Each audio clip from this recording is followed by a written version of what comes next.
hutang you sekarang ada lagi ke tidak? Dan 90. Kiranya awak ada hutang lagi 90,000 lah. Yes, yes. Abang ni ada hutang 1.2 juta. Hari ni kita jumpa dia. Assalamualaikum. Nama apa? Arif. Tengok video yang viral misal hutang 1.2 juta. Apa cerita dia? Dulu aku dijadikan ke depan lah sebuah investment company, laboran lah, kripto semua. So setuju sebab masa tu dia kata nak bantu orang lain, modal akan dikembalikan.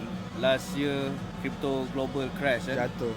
Terus diorang lari semua, aku seorang je stay lah. Masya-Allah. Kenapa hati you baik untuk you nak bayar balik semua orang-orang yang ada kat bawah you? Paling penting dalam hidup ni aku faham susah cari duit lah. Aku tak nak ada masalah dekat akhirat juga, aku ada masalah kat dunia lah. Aku pun dulu pernah rasa ada masalah kena tipu 1 juta apa semua. Aku pernah rasa juga benda tu. Aku respect dekat atas kau lah. Benda ni terjadi bila? Terjadi 2 tahun lepas. Bayar dengan jual aset aku semua. Cuma aku kereta ini je yang ada lah. This is my first car aku beli dan ni aku pakai balik untuk aku bangun balik. Berapa lama dekat dalam kereta Wira ni? Almost 2 years. Sebab ayah dia dengar you tak ada ambil duit orang sesiapa kan? Itu dah kesalahan aku. Dan aku bertanggungjawab sepenuhnya.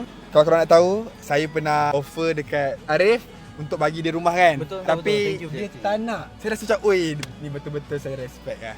Aku tak nak menyusahkan orang lain disebabkan kesilapan aku. Percaya yang Allah akan tolong kalau aku buat benda betul. Macam sekarang ni, apa yang awak buat untuk bayar hutang awak, which is awak ada buat apa, servis Mungkin kalau aku nak bagi kau sesuatu, engkau tak terima. Boleh tak kalau aku bagi kau sesuatu ini, tetapi engkau bagilah servis apa-apa dekat followers? Boleh? Dekat sini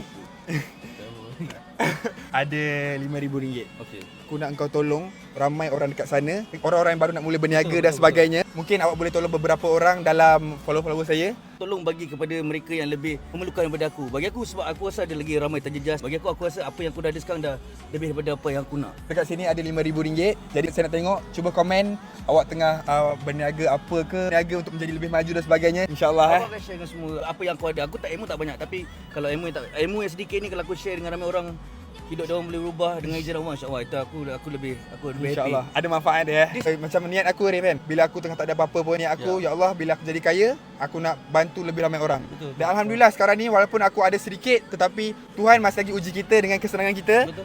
Kalau kita ambil benda tu untuk kita nak bantu lebih ramai orang, benda tu bagus. Tetapi kalau kita leka dan sebagainya, itu adalah ujian untuk aku. Betul. Kesenangan dia adalah the real ujian lah sebenarnya. Kepada semua orang yang baru tengah nak menaik, saya nak Arif sendiri pergi jumpa dekat awak, ajar sedikit awak macam mana perjalanan ni. Boleh? InsyaAllah no problem. InsyaAllah. Hutang you sekarang ada lagi ke tidak? Dan 90. Kiranya awak ada hutang lagi 90,000 lah. Yes. InsyaAllah minggu depan. InsyaAllah Aku minggu akan depan. distribute sendiri, aku akan minta maaf sendiri semua. Being a gentleman. Bila kau buat salah, being a gentleman. Masya-Allah. Aku pelukkan sikit boleh? Boleh bro. Aku doakan kau murah rezeki, InsyaAllah. bro. Aku doakan kau terus inspire orang. Terima kasih semua.